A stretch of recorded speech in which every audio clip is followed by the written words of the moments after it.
Halo, selamat malam semua. Selamat berjumpa kembali di edisi ke-20 dari Me and My Bible. Senang banget masih ada yang join di tengah long weekend ini. Tadi saya udah agak ragu-ragu, aduh ini ada orang nggak ya? Kayaknya pada liburan semua deh. Tapi oke. Senang banget masih ada yang join hari ini. Dan mungkin ada yang kejebak macet di jalan, lumayan macet di luar. Uh, jadi ini seperti saya kayak jadi penyiar radio aja nih ya, gitu menemani perjalanan Anda bersama saya Aryan Dev di ICC Church Radio. Apa sih? Oke Bapak Ibu, selamat malam semuanya. Kita bakal mulai kelas kita hari ini. By the way, semoga semua masih semangat ya. Kita sisa baru berapa kali lagi? 9 lagi ya, sampai Matius 28, 9 episode lagi. Mari kita selesaikan bersama dengan semangat. Mari kita finishing well. Oke, saya juga agak memaksa diri sih. Soalnya ini kan banyak program yang udah mulai udahan gitu ya. Kita tahu sebagian udah pada mulai masuk kerja lagi, program online mulai dikurangi. Saya sempat tergoda juga buat, aduh ini udahan juga gitu ya, tapi kayak tanggung ya nggak sih, tinggal 8 kali lagi, habisin lah. Supaya minimal kita bisa bilang, oke, satu kitab ini Matius kita beresin dari awal sampai akhir. Oke, jadi kita sama-sama semangat. Yuk kita rekap sedikit apa yang kita bahas di 2 minggu yang lalu di Matius 19. Kalau masih ingat 2 minggu yang lalu kita bahas mengenai marriage and money. Kita ngomongin banyak hal mengenai pendapat tentang bagusnya gimana nih ya menikah atau mendingan hidup selibat ya. Terus kalau cerai gimana, kita bahas banyak waktu itu. Kemudian soal punya uang, katanya orang kaya susah masuk surga ya, gimana dong kalau mendingan miskin atau gimana. Kita udah bahas semua itu 2 minggu yang lalu. Dan kesimpulannya adalah di layar ini, betul, it's not about getting married or not, it's not about having money or not, but it's about fulfilling God's purpose or not. Oke, setiap dari kita punya panggilan masing-masing, bukan masalah nikah atau enggak, bukan masalah kaya atau miskin. Yang penting kita hidup maksimal nggak sesuai dengan panggilan Tuhan. Oke, apakah dalam semuanya itu hati kita tetap melekat pada Yesus dan kita tetap menggenapi semua purpose yang Dia kasih dalam hidup kita. Amin. So kalau sudah melewatkan kelasnya, pastikan nanti bakal diupload di YouTube, sudah bisa tonton lagi. Tapi hari ini yuk kita masuk ke pasal 20 dari kitab Matius. Ini seru banget. Saya suka pasal ini. Saya kasih judul Life is not fair. Oke? Life is not fair. Sebentar ya, saya mau ubah view-nya gimana sih ini supaya lebih enak. Nah, asik. Oke. Matius 20, life is not fair. Oke. Berapa banyak dari saudara yang pernah merasa bahwa hidup itu nggak adil? Pernah nggak sih mikir gitu? Apa ya? Wah iya nih, saya udah kerja keras tiap hari dengan jujur, kok masih aja keuangan saya sulit. Itu tetangga saya hidupnya enak banget tuh. Padahal semua hasil korupsi dia. Tapi dia hidupnya nyaman. Life is not fair. Nggak adil hidup tuh. Atau mungkin Anda yang berkeluarga, Anda juga mengeluh, iya nih, saya selalu setia sama pasangan, tapi kok rumah tangga saya bermasalah terus ya? Itu teman saya tuh tukang main ke panti pijet tiap hari, tapi kayaknya keluarganya lebih baik dari saya. Life is not fair. Atau mungkin yang orang tua, iya saya udah berusaha mencintai anak-anak semaksimal mungkin, tapi kok tetap aja mereka kurang ajar sama saya. Life is not fair. Yang single mungkin gitu ya, iya saya udah PDKT mati-matian ke gebetan saya gitu ya, kasih semua, kok tetap aja ditolak. Itu teman saya playboy duren 3, itu gampang banget buat ganti pacar terus. Life is not fair. Aduh. Dan mungkin ada ribuan komplain lain di pikiran saudara tentang betapa hidup ini gak adil. Oke, bahkan saya pun kadang-kadang merasa demikian. Tapi saya harap di kelas kita hari ini semoga apa yang bakal kita pelajari dapat sedikit mengubah cara pandang kita dalam menyikapi kehidupan ini. Because it's always about perspective. Oke, semua tentang sudut pandang. Ketika misalnya saudara yang suka nonton bola, sepak bola ya, ketika tim sepak bola yang Anda dukung diuntungkan oleh keputusan wasit, Anda bakal bilang apa? Anda pasti bilangnya, bagus sip, gitu dong yang tegas, ambil keputusannya, hukum aja tuh lawannya. Ya nggak? Tapi pendukung tim lawan, gitu kan, ketika melihat keputusan wasit itu, bakal bilang apa? Ngaco nih wasit, nggak fair, dibayar nih, pasti nih mafia semua nih. Sih, pertandingan yang sama, keputusan wasit yang sama, tapi dilihat dari perspektif yang berbeda. So, apakah benar hidup ini gak adil? Hari ini, mari melihatnya dengan perspektif yang berbeda. Oke, kita bakal sama-sama lihat dengan perspektif yang baru hari ini. Oke, mari kita mulai. Matius 20 ini dibuka dengan perumpamaan Yesus tentang orang-orang upahan di kebun anggur. Oke, jangan lupa konteksnya bahwa pasal 20 ini kan nyambung dari bagian terakhir Matius 19, di mana kalau saudara masih ingat waktu itu, di bagian terakhir, Petrus nanya ke Yesus tuh, kami ini telah meninggalkan segala sesuatu dan mengikut engkau. Jadi apakah yang akan kami peroleh? Petrus tanya begitu di akhir Matius 19. Dan masih dalam konteks menjawab pertanyaan ini, Yesus memberikan perumpamaan yang satu ini. Oke, kita lihat di Matius 20 ayat 1 sampai 7. Saya bacakan. Adapun hal kerajaan sorga sama seperti seorang tuan rumah yang pagi-pagi benar keluar mencari pekerja-pekerja untuk kebun anggurnya. Setelah ia sepakat dengan pekerja-pekerja itu mengenai upah sedinar sehari, ia menyuruh mereka ke kebun anggurnya. Kira-kira pukul 9 pagi, ia keluar pula dan dilihatnya ada lagi orang-orang lain menganggur di pasar. Katanya kepada mereka, pergi jugalah kamu ke kebun anggurku, dan apa yang pantas akan kuberikan kepadamu. Dan mereka pun pergi. Terus lalu kira-kira pukul 12 dan pukul 3 petang, ia, si majikan ini keluar pula dan melakukan sama seperti tadi. Bahkan kira-kira pukul 5 petang, ia keluar lagi dan mendapati orang-orang lain pula. Lalu katanya kepada mereka, mengapa kamu menganggur saja di sini sepanjang hari? Kata mereka kepadanya, karena tidak ada orang mengupah kami. Kata si majikan kepada mereka, pergi jugalah kamu ke kebun anggurku. Oke, saya bakal jelaskan lebih jauh tentang cerita ini. Kita tahu bahwa Yesus itu dia selalu menggunakan perumpamaan yang relevan dengan kehidupan masyarakat sehari-hari di zaman itu. Oke, dan demikian juga dengan kisah ini. So it's a typical day in Israel di zaman itu. Sebuah custom di zaman itu adalah para buruh harian itu akan berkumpul di pasar. Oke, dan nanti para pengusaha, entah itu pemilik kebun atau mungkin yang punya kawanan ternak mungkin, siapapun yang butuh pegawai, butuh orang, mereka bakal pergi ke pasar dan lalu mempekerjakan para buruh yang udah di pasar hari itu. Jadi ini pegawai harian. Di beberapa negara, ini sistem ini masih berlaku. Saya ingat waktu saya di Jerman, waktu itu, ini sama persis tuh. Jadi saya pagi-pagi, saya datang ke kantor tenaga kerja, lalu saya daftar buat daily job, kerja harian tuh. Kalau udah daftar, udah saya duduk di situ, saya tunggu, nanti untung-untungan, semoga hari itu ada yang datang dan bilang, oke saya butuh pekerja berapa 3 orang, nanti 3 orang pertama dikirimin, saya butuh 5 orang diambil lagi gitu. Jadi itulah cara kerja buruh harian. Jadi para buruh di kisah ini nasibnya tergantung dari apakah ada orang yang mempekerjakan mereka hari itu atau enggak. Kalau hari itu nggak ada kerjaan, nggak ada yang manggil mereka di pasar, ya udah berarti keluarga mereka nggak makan hari itu. Nah, tapi di musim panen di zaman itu, terutama untuk panen anggur nih ya, itu biasanya para pemilik kebun anggur itu butuh banyak banget orang. Kalau saya pelajari ya, saya baca tentang panen anggur zaman itu.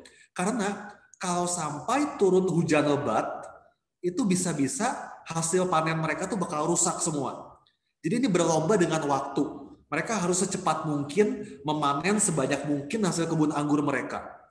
Makanya gak heran di musim itu sampai sore juga masih ada orang-orang yang nungguin di pasar. Soalnya mereka tahu ini para pemilik kebun perlu cepat nih.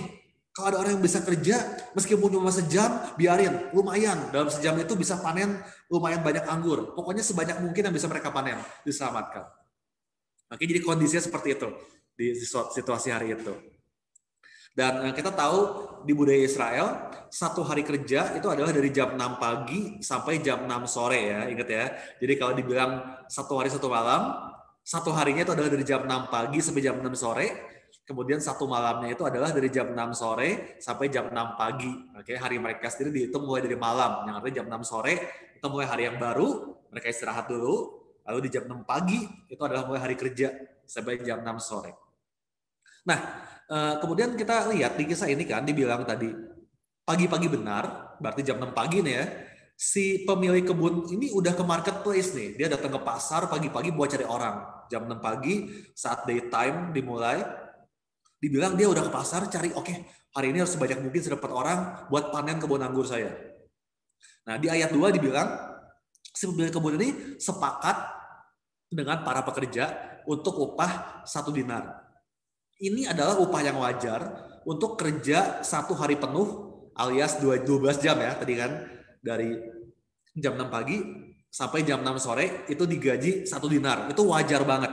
Kalau saudara ingat Matius 18, kita bahas mengenai hamba yang jahat, ingat ya, temennya utang ke dia berapa? 100 dinar, yang berarti kurang lebih 3 bulan kerja, karena 1 hari 1 dinar.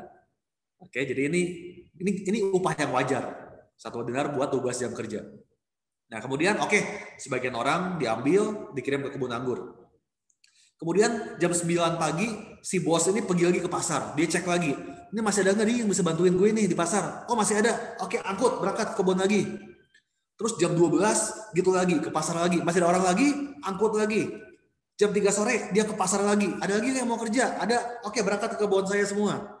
Bahkan terakhir jam 5 sore dibilang, ya jam 5 sore, pukul 5 petang dibilang, ini si bos masih nyariin nih. Yang artinya ini orang-orang ini hanya bakal kerja 1 jam doang. Karena jam kerjanya cuma sampai jam 6 sore. Ini baru direkrut jam 5. Dipotong perjalanan mereka ke kebun gitu ya. Berarti mungkin mereka kerja cuma setengah jam jangan-jangan gitu kan. Tapi kata si bos, biarin, angkut gue perlu sebanyak mungkin orang. Karena panennya banyak banget. 1 jam pun berarti buat si bos. Nggak apa-apa, sok kerja aja sejam biarin. Oke, kebayang guys kondisinya kayak gitu. Nah, lanjut ceritanya nih. Jam 6 sore, enging-eng. Jam kerja beres, semua pekerja kumpul ke si bos buat terima gaji hari itu. Lihat di ayat berikutnya, ayat 8. Oke, boleh the next. Ketika hari malam, Tuhan itu berkata kepada mandornya, panggillah pekerja-pekerja itu dan bayarkan upah mereka, mulai dengan mereka yang masuk terakhir hingga mereka yang masuk terdahulu. Maka datanglah mereka yang bekerja kira-kira pukul 5, tadi yang terakhir, dan mereka menerima masing-masing 1 dinar. Kemudian datanglah mereka yang masuk terdahulu, sangkanya akan mendapat lebih banyak, tapi mereka pun menerima masing-masing 1 dinar saja. Juga, ketika mereka menerimanya, mereka bersungut-sungut kepada Tuhan itu. Katanya, mereka yang masuk terakhir ini hanya bekerja 1 jam, dan engkau menyamakan mereka dengan kami yang sehari suntuk bekerja berat dan menanggung panas terik matahari. Oke, jadi kita lihat ini menarik ya. Jadi dibilang, yang digaji duluan, yang datang terakhir. Oke, dan mereka cuma kerja 1 jam, ingat ya, jam 5 baru datang, kerja sejam, dapat 1 dinar, yang berarti upah sehari, upah yang buat 12 jam. Wah, ketika ngelihat itu, yang udah kerja dari pagi, seneng banget. Dalam hati mereka happy. Wih, ini temen gue yang kerja cuma 1 jam aja, dikasih 1 dinar. Berarti kita yang kerja 12 jam, pasti dapat banyak banget nih hari ini. Wah, cuan gede kita nih. Udah pada happy mereka. Taunya guys, pas giliran mereka dapatnya berapa? Tetot, sama 1 dinar juga dikasihnya. Jadi kayaknya wajar ya kalau mereka komplain, karena ekspektasi mereka kan, pasti bakal dapat banyak nih. Dan mereka pasti kesel. Hello, ini kita kerja 12 jam dari jam 6 pagi, panas-panasan. Masa gajinya sama kayak yang cuma kerja 1 jam? This is not fair tadi ya. Life is not fair, hidup gak adil. Persis sama kayak kita komplainnya. Kok orang lain lebih diberkati daripada gue sih? Life is not fair. Gitu kan kita banget ya kan? Nah, kita lihat apa jawaban si bos di ayat berikutnya, ayat 13. Tetapi Tuhan itu menjawab seorang dari mereka, saudara, aku tidak berlaku tidak adil terhadap engkau. Bukankah kita telah sepakat sedinar sehari? Ambillah bagianmu dan pergilah. Aku mau memberikan kepada orang yang masuk terakhir ini sama seperti kepadamu. Tidakkah aku bebas mempergunakan milikku menurut kehendak hatiku? Atau iri hati ke engkau karena aku murah hati? Demikianlah orang yang terakhir akan menjadi orang yang terdahulu, dan yang terdahulu akan menjadi yang terakhir. Oke. Ada beberapa hal yang menarik di sini. Pertama, kita lihat penjelasan si Tuan bahwa ia sama sekali nggak menzolimi para pekerjanya yang bekerja seharian. Karena di ayat 2 tadi jelas banget, mereka udah sepakat dengan gaji 1 dinar buat 12 jam kerja. Jadi nggak ada pelanggaran kontrak di sini, betul ya? Nggak ada pelanggaran kontrak. Si Tuan ini menepati janjinya, 1 dinar untuk 12 jam kerja. Oke, itu yang pertama ya, kita lihat. Nah, kedua, kita bisa lihat bahwa si Tuan ini kalau dalam bahasa sehari-hari, ya dia bilang begini, kalau gue mau ngasih sedinar juga ke yang cuma kerja sejam, ya suka-suka gue dong, duit-duit gue, kenapa yang protes? Betul ya? Si Tuan ini sama sekali bahkan nggak memberikan penjelasan mengapa dia ngasih gaji yang sama buat semua orang. Dan dia nggak perlu ngasih penjelasan anyway. Suka-suka dia dong. Toh itu uang dia, dan toh dia nggak melanggar janji ke siapapun. Dia janji sedinar sehari, dia kasih sedinar sehari. Fair. Ketiga, si Tuan ini menegur para pengerja yang komplain ini karena mereka iri hati. Kita lihat bahwa yang mereka protes itu bukan unfairness-nya si bos. Karena toh mereka dapat fair kan sesuai perjanjian. 1 dinar buat 12 jam. Yang mereka protes adalah generosity-nya si bos. Mereka kesel karena si bosnya murah hati sama orang lain. Ya nggak sih?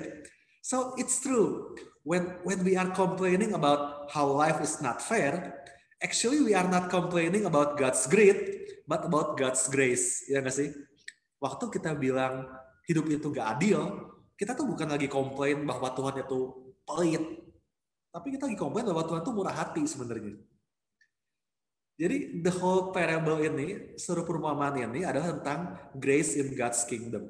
Bagaimana Tuhan di dalam sistem kerajaan surga bertindak dengan kasih karunia. Nah, sama seperti para pengerja yang komplain di kisah ini. Hari ini saya ngelihat banyak banget orang Kristen yang merasa bahwa mereka layak dapat lebih karena mereka udah lebih lama jadi member di gereja. Mereka udah pelayanan lebih lama. Mereka udah ngasih persembahan lebih banyak gitu kan. Dan akhirnya mereka jadi menganggap remeh para orang-orang baru. Mereka komplain. Loh, itu anak kan masuk tim PW-nya baru setelah saya. Kok dia udah jadi worship leader lagi? Kok saya masih singer? Pernah dengar ada yang ngomong gitu? Lalu, loh, itu orang kan join gerejanya duluan saya. Kok dia udah jadi home leader lagi? Saya mesti jadi member. Banyak komplain seperti itu di banyak gereja. Mungkin bukan di kita lah, tapi di luar sana. Oke? Jadi prinsip senioritas ini juga yang ada di kepala para pemuka agama Yahudi di zaman Yesus. Mereka, orang-orang Jewish, mereka sadar mereka adalah umat pilihan, dan akibatnya mereka memandang rendah Gentiles atau orang-orang non-Yahudi. Mereka merasa diri mereka lebih senior, lebih superior, lebih kudus daripada orang lain. Oke, tapi Yesus dengan perumpamaan ini, Yesus mau membreak pola pikir tersebut. Bahwa menurut Yesus, nggak ada orang yang boleh bermegah dan merasa dalam tanda kutip lebih layak untuk dihormati di dalam sistem kerajaan surga. Because we are all sinners, betul? Kita semua pendosa. Nggak ada satupun dari kita yang layak masuk surga. Kalau hari ini kita selamat, it's all by grace. Semua karena kasih karunia Tuhan yang mati buat kita yang memang gak layak hari ini. So grace is not fair. Kasih karunia itu emang gak adil. And we should thank God for that. Bersyukur karena itu gak adil. Bersyukur grace itu gak adil. Karena kalau grace itu fair, celakalah kita semua. Ya gak sih? Celakalah saya kalau grace itu fair.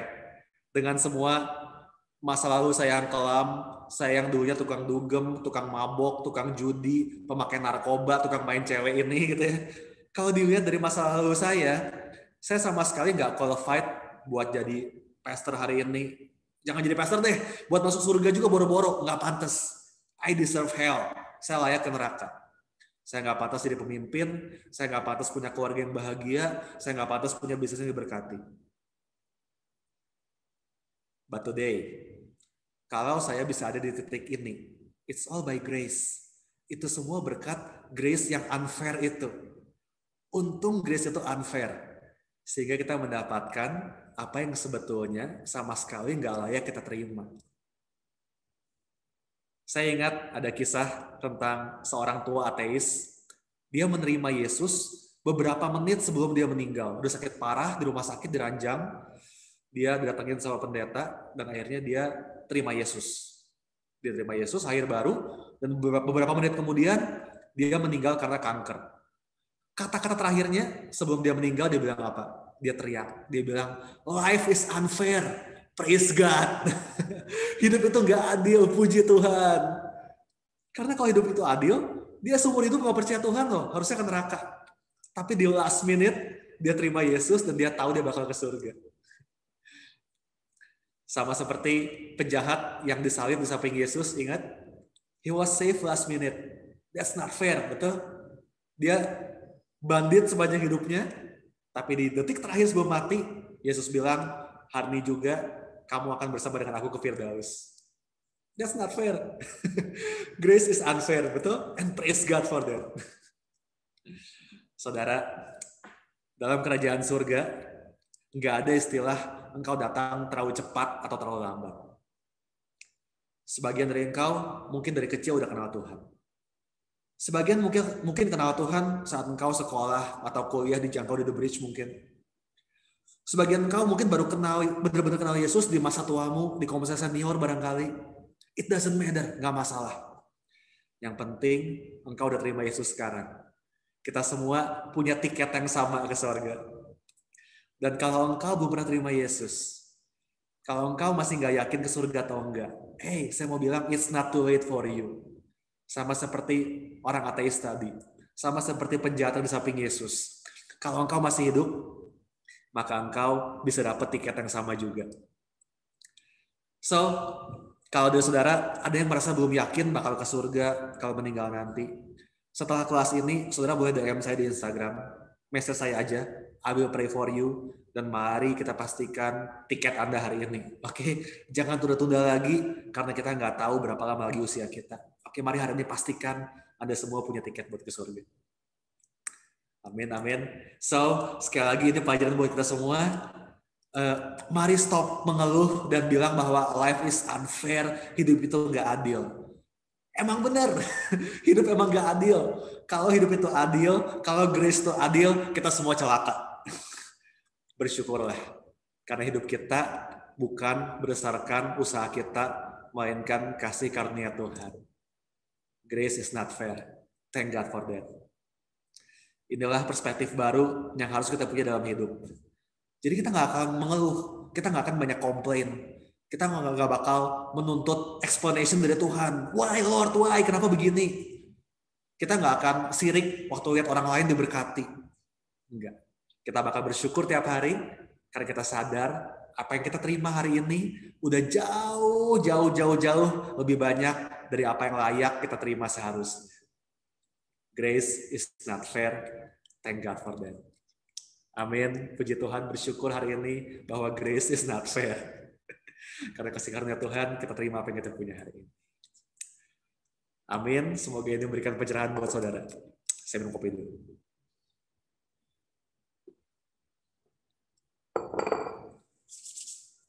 Oke. Mari kita lanjut ke topik selanjutnya di pasal ini. Next. Hal yang berikutnya di pasal ini adalah ketika dua bersaudara, Yakobus dan Yohanes, dengan bantuan ibunya, meminta agar Yesus memberikan posisi utama dalam pemerintahan Yesus yang akan datang. Oke, ini juga kisah yang menarik. Kita lihat sama-sama di Matius 20:20. Maka datanglah ibu anak-anak Zebedeus serta anak-anaknya itu kepada Yesus, lalu sujud di hadapannya untuk meminta sesuatu kepadanya. Kata Yesus, "Apa yang kau kehendaki?"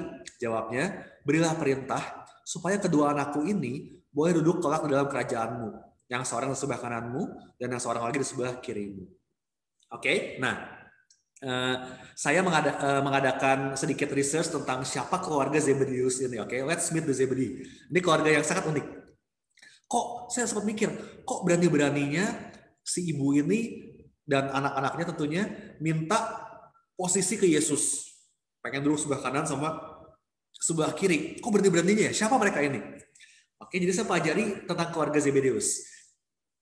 Di Matius 4, kalau saudara ingat, kita udah pernah bahas bahwa Yakobus dan Yohanes ini adalah kakak beradik. Mereka disebut sebagai sons of thunders sama Yesus, betul ya. Dan mereka dipanggil menjadi murid Yesus ketika mereka sedang membereskan jala bersama dengan ayah mereka Zebedeus. Dan dari catatan di kitab Markus, kita bisa menyimpulkan bahwa keluarga Zebedeus ini punya usaha penangkapan ikan yang besar. Ini mereka pasti lumayan sukses lah. Mengingat bahwa mereka bahkan punya orang-orang upahan. Dan di Markus 1 ayat 20 dibilang situ kan, Yesus segera memanggil mereka dan mereka meninggalkan ayahnya Zebedeus di dalam perahu bersama orang-orang upahannya lalu mengikuti dia. Oke, jadi ketika Yakobus sama Yohanes dipanggil, bukan berarti aduh bokapnya Zebedeus kasihan banget nangkap ikan sendiri gitu. Enggak, pegawainya banyak. Ini usaha penangkapan ikan yang besar. Oke. Nah, pertanyaan berikutnya yang bikin saya dulu saya sempat salah paham gitu ya. Ketika Yesus memanggil Yakobus dan Yohanes, apakah ini random? Ini kakak adik yang nggak kenal, lalu Yesus lagi lewat, ada yang lagi nangkap ikan tuh, ayo sini ikut aku gitu ya. Dan terus mereka langsung tinggalin bapaknya Zebedeus dan ikut Yesus. Dulu saya kira begitu, oke? Tapi ternyata kalau kita teliti lebih lanjut, it's not like that. Saya mau ajak saudara loncat ke depan sedikit ke kisah penyalipan Yesus. Ini bakal membantu kita mengenal mengenai siapa keluarga Zebedeus ini. Nah, ketika Yesus disalib, kita tahu bahwa ada beberapa wanita yang tercatat hadir di situ. Ini ditulis di 3 penulis Injil, yaitu di Matius, Markus, dan di kitab Yohanes. Boleh di next slide-nya. Kita lihat, ingat ini kisah penyalipan Yesus ya. Lihat di Matius 27 ayat 55 dibilang, dan ada di situ banyak perempuan yang melihat dari jauh, yaitu perempuan-perempuan yang mengikuti Yesus dari Galilea untuk melayani dia. Di antara mereka terdapat Maria Magdalena, Maria ibu Yakobus dan Yusuf, dan ibu anak Zebedeus. Oke, ada 3 wanita di sini dibilang sama Matius. Maria Magdalena, Maria ibu Yakobus dan Yusuf, dan ibu anak Zebedeus. Si ibu ini ada di sana, oke? Si ibu yang barusan kita bahas ini. Kemudian kitab Markus juga mencatat kisah ini, dibilang ada juga beberapa perempuan yang melihat dari jauh, diantaranya siapa aja? Maria Magdalena, Maria ibu Yakobus dan Yoses, serta Salome. Nah, dari 2 ayat ini aja kita udah bisa membandingkan, betul ya? 3 wanita yang sama, Yakobus dan Yusuf, satu lagi Yakobus muda dan Yoses. Ini berarti orang yang sama. Joseph itu adalah pelafalan yang mirip di zaman itu, kadang disebut Joseph, kadang disebut Yoses. Oke, dan Yakobusnya adalah Yakobus muda, kalau masih ingat, ini adalah James the Less, salah satu dari 12 murid Yesus juga. Dan kemudian wanita ketiga adalah yang warna saya kasih warna apa di situ ya? Saya kasih warna tertutup. Saya kasih warna kuning ya. Ibu anak Zebedeus dicatat sebagai Salome. Dari sini kita bisa tahu bahwa istri dari Zebedeus namanya Salome. Oke. Yang terakhir, kita bandingkan dengan catatan di Injil Yohanes. Yohanes mencatat ada 4 wanita, bukan 3 di situ. Di Yohanes 19 ayat 25, dekat salib Yesus berdiri ibunya, berarti Maria ibu Yesus, kemudian saudara ibunya, kemudian ada Maria istri Kleopas, dan Maria Magdalena. Oke, lebih jelas di terjemahan bahasa Inggris Amplified Bible ditulis, but standing by the cross of Jesus were his mother's sister Salome, Mary the wife of Cleopas, and Mary Magdalene. Oke, saya sengaja pakai warna yang sama supaya saudara bisa bandingkan 3 ayat ini. Maria Magdalena jelas ada di situ. Kemudian Maria ibu Yakobus itu adalah istri Kleopas berarti, betul ya? Itu warna hijau kalau di layar saudara. Dan yang warna kuning adalah ibu anak Zebedeus yang artinya namanya Salome, dan dia adalah saudari dari Maria ibu Yesus. His mother's sister dibilangnya. Oke, nangkep ya dari sini ya. Kesimpulannya apa? Dari 3 ayat paralel ini kita tahu bahwa ibu dari Yakobus dan Yohanes bernama Salome, dan bahwa Salome ini adalah sister, entah kakak atau adik dari Maria ibu Yesus. Jadi Salome ini adalah tantenya Yesus, tante langsung dari Yesus. Dan Yakobus serta Yohanes adalah sepupunya Yesus. Oke, jadi mereka bukan orang nggak kenal yang dipanggil Yesus random gitu ya, lewat ada nelayan, ikut aku, enggak ternyata. Yakobus sama Yohanes mereka adalah sepupu dekat Yesus yang kemungkinan dari kecil mereka udah tumbuh bersama, udah kenal dekat. Makanya nggak heran kalau Tante Salome dengan cuek, dengan bold ngomong ke Yesus supaya dua anaknya boleh jadi pejabat tinggi di pemerintahan Yesus kelak. Itu request yang wajar banget. Mengingat mereka merasa ya mereka punya hubungan darah.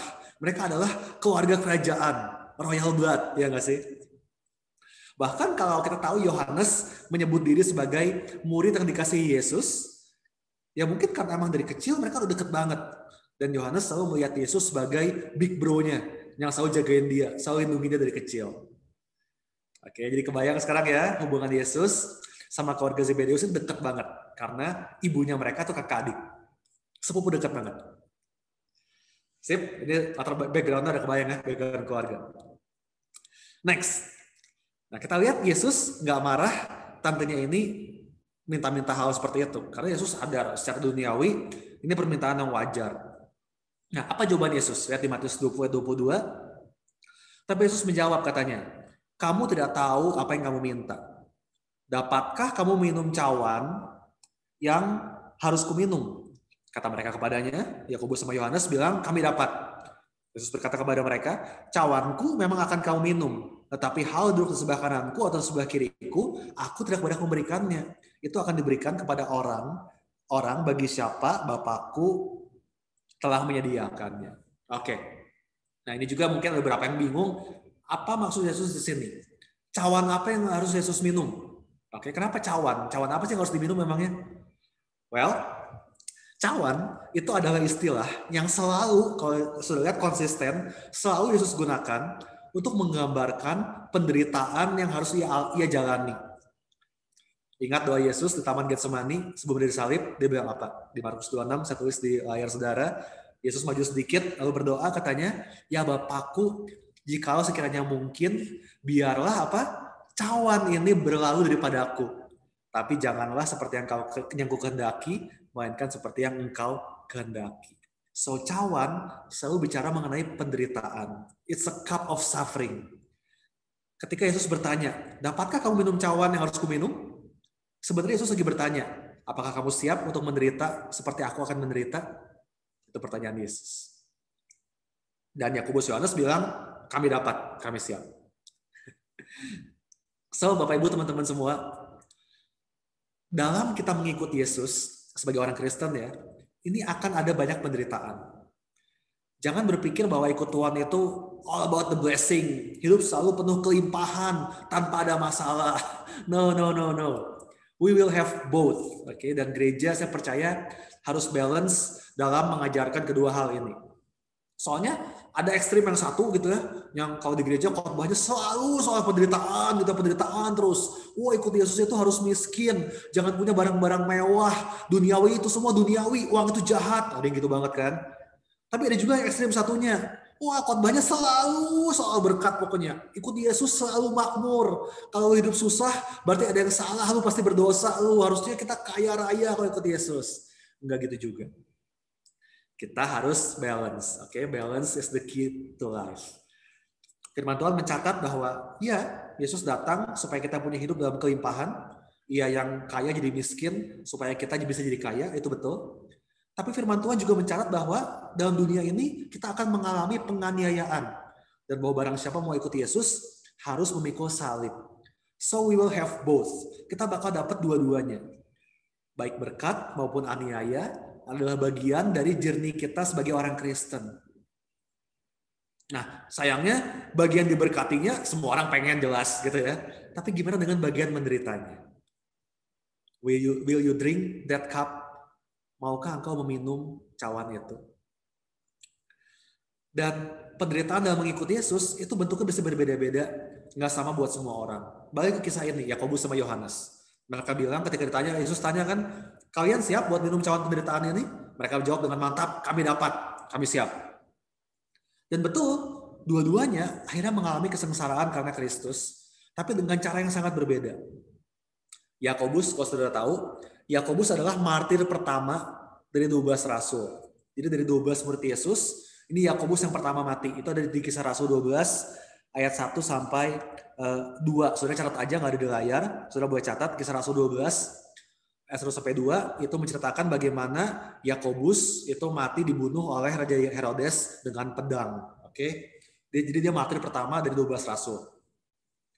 Sebaliknya, Yohanes adiknya, ini adalah rasul yang hidup paling lama sampai usia tua. Tapi kita tahu bukannya dia nggak menderita, justru dia menderita paling banyak karena nggak mati-mati si Yohanes ini. Dia sempat digoreng hidup-hidup dalam minyak mendidih di Roma. Sudah bisa baca itu sejarahnya. Digoreng dalam minyak mendidih, tapi ajaibnya nggak mati. Kemudian dia dibuang di Pulau Patmos, di mana dia disuruh kerja paksa di tambang batu bara. Kemudian di pulau inilah Yohanes mendapat wahyu dari Tuhan dan dia menulis kitab wahyu di situ. Sampai pada akhirnya Yohanes meninggal di Efesus di usia sekitar 94 tahun. Tua banget, 94 tahun baru meninggal. So kita lihat dua jenis penderitaan yang berbeda. Yakobus menderita dan mati dibunuh dengan pedang, sementara Yohanes menderita dengan hidup selama 94 tahun untuk menjadi saksi Kristus. Beda banget, tapi dua-duanya menderita. So, mari kita hari ini jangan pernah berpikir bahwa harga yang kau bayar itu lebih mahal dari orang lain dalam mengikuti Yesus. Enggak. Everybody has their own cup. Setiap orang punya cawannya sendiri. Penderitaan tiap orang itu beda-beda. Oke, ada yang mungkin berjuang untuk Yesus di keluarganya, ada yang mungkin di bisnisnya, ada yang mungkin di kuliahannya. Nggak ada yang lebih berat, nggak ada yang lebih ringan. Semuanya punya cawannya masing-masing. Oke. Saya suka banget seorang komentator Alkitab, ini nggak ada di layar, tapi saya ceritain aja. Komentator Alkitab, William Barclay, dia menulis, ini good banget. Ada sebuah koin di zaman pemerintahan Romawi, di mana koin itu ada gambarnya seekor kerbau. Saya nggak sempat cari gambarnya, tapi katanya di koin Romawi itu ada gambarnya kerbau. Kalau saudara ingat di Matius 1, yang namanya kerbau atau ox, itu adalah lambang servanthood. Ingat ya? Ox itu lambang pelayanan, servanthood. Nah, kerbau di koin itu, di gambarnya di koin itu, ini si kerbau ini, itu dia menghadapi dua hal, yaitu mesbah dan bajak. Ada kerbau, ada gambar mesbah, ada gambar bajak di situ. Kemudian di bawah gambar kerbau itu, ada tulisan yang berbunyi, ready for either. Siap untuk keduanya. Wow, ini good banget. Si kerbau ini harus siap menghadapi mesbah, di mana dia mungkin dipersembahkan sebagai korban persembahan di zaman itu kan, kerbau adalah hewan sembelihan. Atau si kerbau harus siap juga menghadapi bajak, di mana ia harus bekerja keras membajak sawah sama hidupnya. So, entah mati sebagai korban seperti Yakobus, atau bekerja keras sepanjang hidup seperti Yohanes. Seorang pelayan, servant, harus siap untuk melayani dalam bentuk apapun. Saya siap untuk mati buat Yesus. Tapi kalau hari ini saya masih hidup, artinya Tuhan masih mau saya membajak di ladangnya. Altar or plow, ready for either. Entah itu mesbah, entah itu bajak, mari siap buat keduanya. Amin. Good ya. Wah, saya pas baca ini keren banget. Ready for either. Mau disuruh mati, jadi korban, boleh. Mau suruh membajak kerja buat Tuhan, boleh juga. Itu yang namanya servanthood. Itu yang namanya pelayan Tuhan. Semoga memberkati.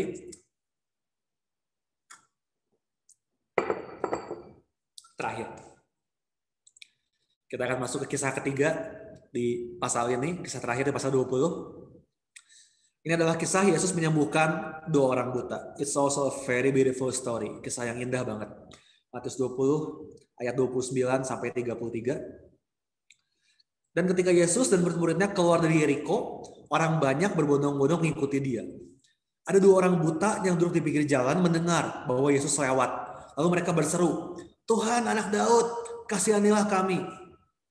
Tapi orang banyak itu menegur mereka supaya mereka diam. Namun mereka makin keras berseru, katanya, "Tuhan, anak Daud, kasihanilah kami." Lalu Yesus berhenti dan memanggil mereka. Ia berkata, "Apa yang kamu kehendaki supaya aku perbuat bagimu?" Jawab mereka, "Tuhan, supaya mata kami dapat melihat."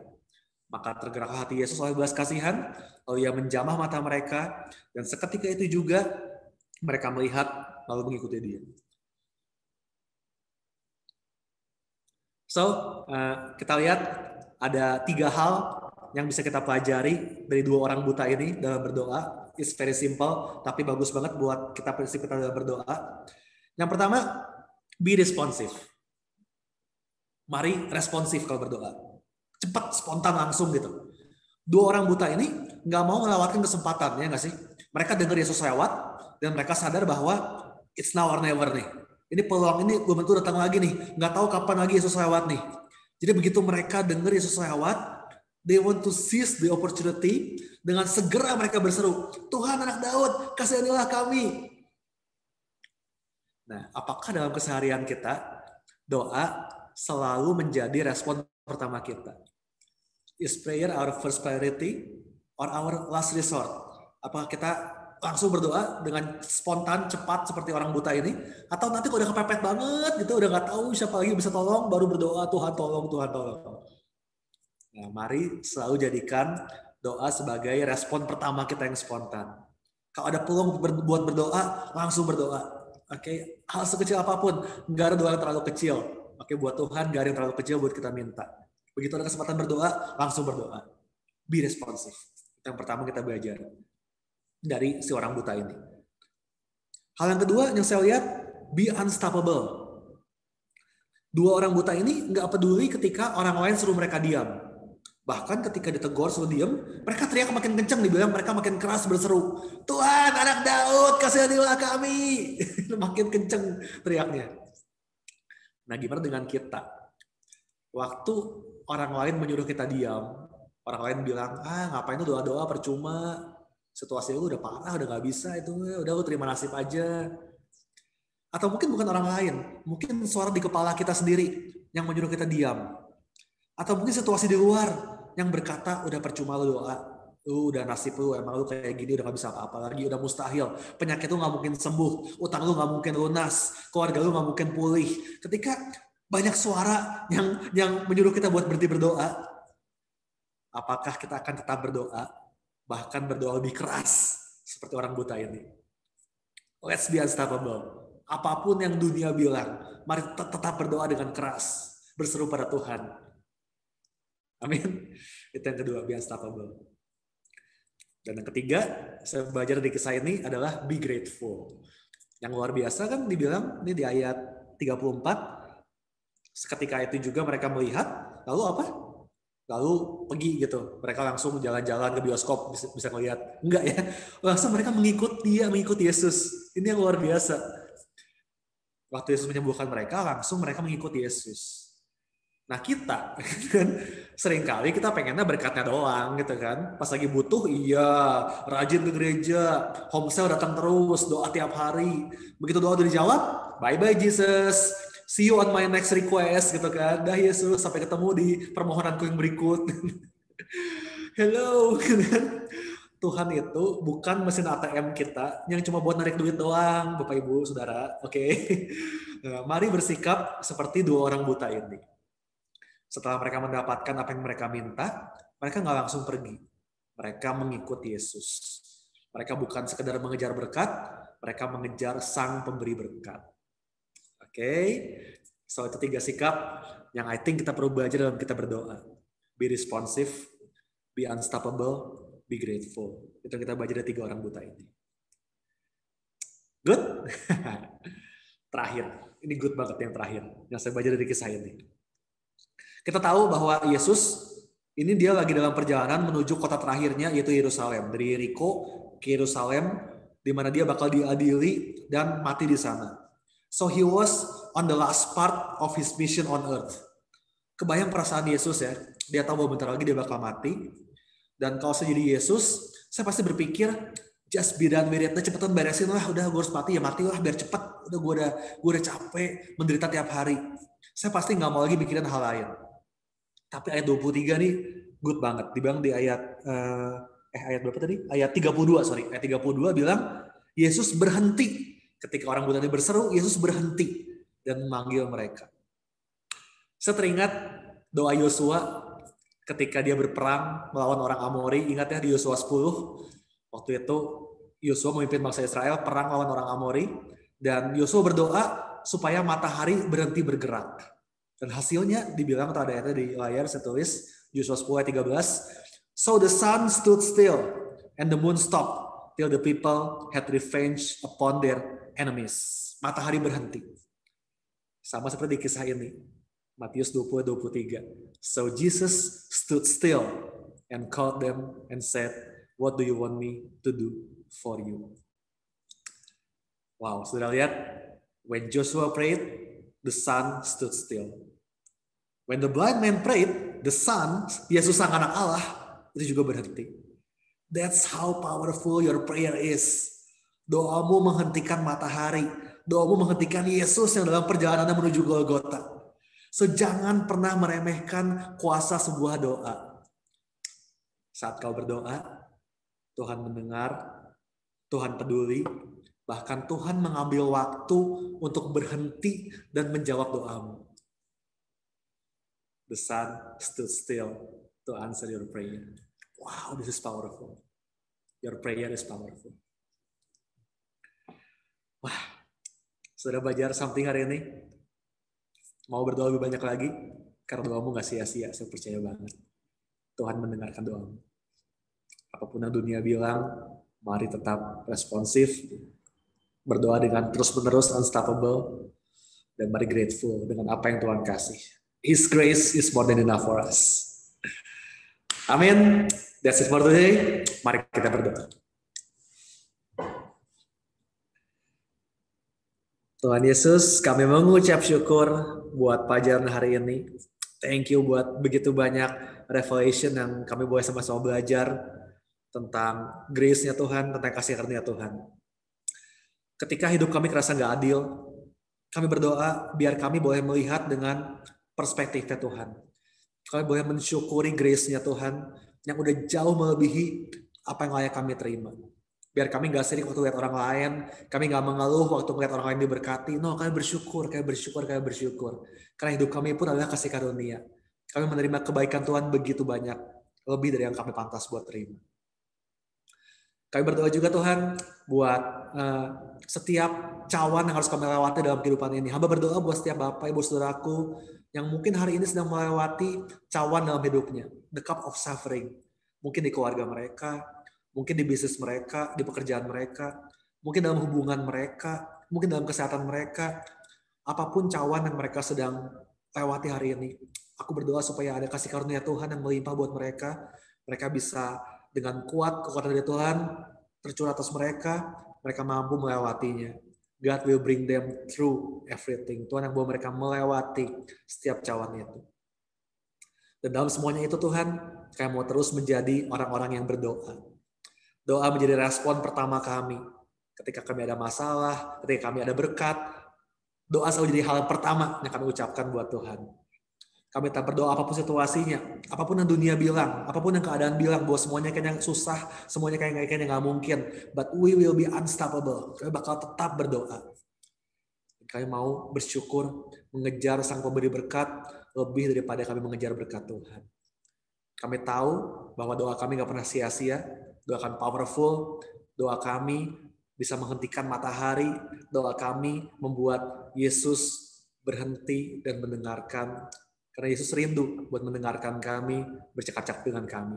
Terima kasih Tuhan, karena Engkau bukan Tuhan yang jauh dari kami, Engkau Tuhan yang selalu rindu untuk duduk bersama kami, ngobrol sama kami, mendengarkan setiap doa kami. Thank you Lord. Terima kasih Yesus buat hari ini. Terima kasih buat setiap saudaraku yang mendengarkan acara hari ini. Aku berdoa berkat Tuhan melimpah atas mereka. Dalam nama Yesus kami semua sudah belajar. Amin. Thank you Bapak Ibu Saudara buat malam hari ini. Semoga sudah diberkati. Kita bakal ketemu 2 minggu lagi di Matius 21. Tapi semoga apa yang kita baca hari ini bisa kita praktekkan dalam kehidupan kita sehari-hari. So jangan lupa buat cek semua program ICC di website kita, icc.online atau di Instagram. Besok pagi atau doa pagi, yuk doa sama-sama. Karena doa kita powerful, jangan lupa doa pagi besok pagi. So, see you di kelas berikutnya. Tuhan berkati. God bless.